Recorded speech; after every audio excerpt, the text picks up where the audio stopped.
How could a home built centuries ago from nothing but dirt, dried grass, timber, and the bones of animals outlast some of the heated houses we live in today, and do it in one of the deadliest winter landscapes on the entire planet? That single question has unsettled travelers, soldiers, and scientists for more than 200 years, ever since outsiders first stumbled upon the rounded earthen mounds rising along the Missouri River, the villages of the Mandan and the Hidatsa. Outside those walls, the northern plains could turn murderous in minutes, with cold sharp enough to freeze exposed skin, and winds that crossed the open ground like something alive and hunting. And yet, beneath those low domes of packed earth, families slept in steady warmth beside a quiet fire, as if the storm above them belonged to another world entirely. The deeper anyone looked, the stranger it became, because everything about these homes seemed to break the rules we think we understand. The blizzards that should have destroyed them somehow made them warmer. The crushing weight of snow and soil that should have collapsed them instead made them stronger. And the frozen ground itself, the very thing trying to kill the people inside, became the secret engine that kept them alive. How any of that is possible is exactly what we are going to uncover, piece by piece. But there is one more mystery waiting at the end of this story, a darker one, because the people who mastered this forgotten genius would very nearly vanish from history altogether, taking their knowledge with them. To understand how they built warmth out of frozen earth, you first have to understand one quiet truth they learned long before science could explain it. The earth remembers heat, and it never forgets. To understand the genius of these homes, you first have to understand the enemy they were built to survive. In summer, the Great Plains can fool you. Endless grass rolls in soft waves beneath a sky so wide it seems to swallow the horizon. Rivers drift lazily through green valleys, and the land feels almost gentle, almost kind. But that kindness is a lie, the seasons tell. When winter comes, the same open country becomes one of the most punishing environments in all of North America, because there are almost no mountains, no forests, nothing standing between the plains and the Arctic itself. Cold air pours down from Canada and gathers speed across hundreds of miles of flat, naked ground, until the wind is no longer just weather. It is a weapon. And here is the part most people never realize. On the plains, it was rarely the temperature alone that killed. It was the wind. Moving air tears away the thin shell of warmth your body fights to hold, so a number that sounds survivable on paper can stop a heart in the open within hours. The people who lived here knew this in their bones. For many nomadic nations, the answer was to never stand still. They followed the great buffalo herds across the grasslands, and they perfected one of the most brilliant mobile shelters ever made, the tipi. Its tilted cone shedding the wind while hides held the heat within, an entire home that could rise, fall, and move with the seasons. But the Mandan and the Hidatsa had chosen a different life, and that choice changed everything. They were farmers, not wanderers, planting corn and beans and squash and sunflowers along the river, storing harvests in deep underground pits, anchoring trade routes that reached across a continent. They could not fold their world onto their backs and flee south when the sky turned deadly. Their homes, their food, their entire future was rooted in one place. So when winter came for them, running was never an option, which left them facing a single, merciless question. If you cannot escape the cold, how do you build something strong enough to live inside it? The answer did not come from a sudden invention. It came from generations of patient watching, until someone noticed a quiet contradiction hiding in plain sight. Up above, the air changed violently, swinging from warm afternoons to killing nights in a matter of hours. But the ground did not. Dig down just a few feet, past the surface that froze solid each winter, and the earth held its temperature with a stubborn, almost patient calm, barely shifting while the world above it raged. Today we explain this with geothermal science. Soil is slow. It absorbs heat slowly and releases it slowly, which means deep ground stays far steadier than the open sky. And the Mandan and Hidatsa turned that single observation into architecture. Instead of building on top of the land, they dug into it, carving wide circular pits several feet deep and wrapping their homes in the earth itself, surrounding every living space with a thick blanket of soil that engineers now call thermal mass. All day, the central fire pushed warmth into those packed earthen walls. All night, when the flames sank low, the walls breathed that stored heat slowly back into the room. So the frozen ground that should have been the enemy, the very cold trying to kill them, was quietly transformed into a battery for warmth, a silent furnace made of dirt. And the brilliance did not stop beneath the surface.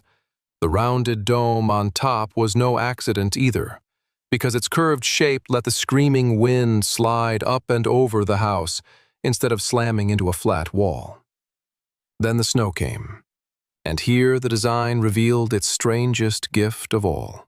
Fresh snow is full of trapped pockets of air, and trapped air is one of the finest insulators in nature. So as the blizzards piled drift after drift across the roof, they were not burying the home, they were tucking a thick white blanket over it. The storm that came to destroy them was, without knowing it, helping to keep them warm. Even the doorway was part of the plan, a low passage sloping downward so that heavy, frigid air sank and stayed near the entrance, while the warm air remained cradled in the chamber within. Ventilation without a single moving part. None of this tried to overpower the winter. It worked with it. And that quiet philosophy, the choice to cooperate with nature instead of fighting it, may be the most advanced idea these builders left behind. But understanding the science is one thing. Building it with your bare hands, in a land with no metal tools and no machines, was something else entirely. It began with the digging, and the digging was brutal. To raise a single lodge, families carved out enormous circular pits, some stretching 40, even 60 feet across, and the frozen prairie soil fought them at every inch. With no iron and no steel, they reached for the only material strong enough and close at hand, the buffalo itself. The great shoulder blade of a bison was lashed to a wooden handle with rawhide and became a spade, scraping the earth away layer by stubborn layer. And when the ground froze too hard to break, they answered it with fire, building controlled blazes to thaw the soil before the scraping began again. Burn, scrape, carry, repeat, day after day, until the foundation was ready. Then came the skeleton of the home, 4 massive timber posts raised at the center to carry the entire roof through a careful balance of beams, and around them, sometimes more than 100 heavy logs locked into a great radiating frame. And here, the strangest rule of all finally makes sense, because they layered that frame with willow mats, thick grass, and packed earth until the roof grew almost unbelievably heavy. To us, that sounds like a flaw, a structure begging to collapse, but the weight was the point. Pressing down across the whole frame, it pulled every joint and beam tighter together, so within its limits, the heavier the roof became, the stronger the entire lodge stood, gravity itself recruited as a builder. At the very crown of the dome, they left a single smoke hole above the fire, balanced with patient care, wide enough to release the smoke, narrow enough to hold the heat. And yet, for all this engineering, the deepest truth of the Earth Lodge was never the timber or the soil. It was the people. And above all, it was the women. In Mandan and Hidatsa society, it was the women who built these homes, who owned them, who carried the knowledge of how thick a roof must be, how the spring melt would drain, which grasses held warmth best.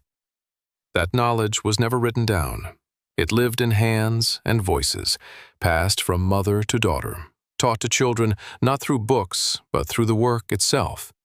A child learning the shape of survival by helping to build it. So the lodge was never only a shelter from the cold, it was memory made solid, a place where stories were told around the fire while the blizzard screamed outside, where one generation quietly handed the next everything it would need to live. For a time, it seemed these people had won. By the 18th century, the villages of the Mandan, the Hidatsa, and the Arikara had grown into thriving centers of trade, busy crossroads where goods and stories and knowledge moved across the northern plains, their earthen domes standing warm against winters that had killed lesser shelters for generations. They had outwitted the cold. But they could not outwit what came with the newcomers. After contact with Europeans, smallpox swept through the villages with a speed and cruelty the people had no defense against. And in the span of a single brutal stretch of years, entire communities simply vanished. The homes still stood, but the hands that knew how to build them, the mothers who carried the knowledge, the children meant to inherit it, were gone. And with them slipped away centuries of hard-won understanding. The silence that fell over those villages is the quiet tragedy hiding beneath this whole story. And yet, not everything was lost. Fragments survived. In the earth itself, in the memories carried by descendants, in oral histories handed down. And slowly, through archaeology and reconstructed lodges and patient modern research, we have begun to understand just how sophisticated these homes truly were. What earlier outsiders once dismissed as crude and primitive, we now recognize as something remarkably advanced. A single structure that solved heating, ventilation, wind, storage, and survival all at once, without a single machine. And the contrast with how we live today is humbling. Our modern homes burn enormous amounts of energy, fighting to hold heat in, constantly battling the loss. The Earth Lodge did the opposite. It was designed so the heat had nowhere to escape in the first place. It did not try to overpower the winter. It listened to it. The people of the plains understood that the wind could not be conquered, so they built around it. That the deep ground stayed calm, so they built within it. That snow could shelter and weight could strengthen, if only you were humble enough to notice. Maybe that is why these forgotten homes still hold us all these years later. Not because they were simple, but because they remind us that some of the greatest technology humanity ever built was never powered by an engine at all. It was powered by listening. The storms still sweep across the plains tonight, just as they always have. But buried beneath that frozen ground lies a quiet lesson, waiting for anyone willing to learn it. The earth remembers heat.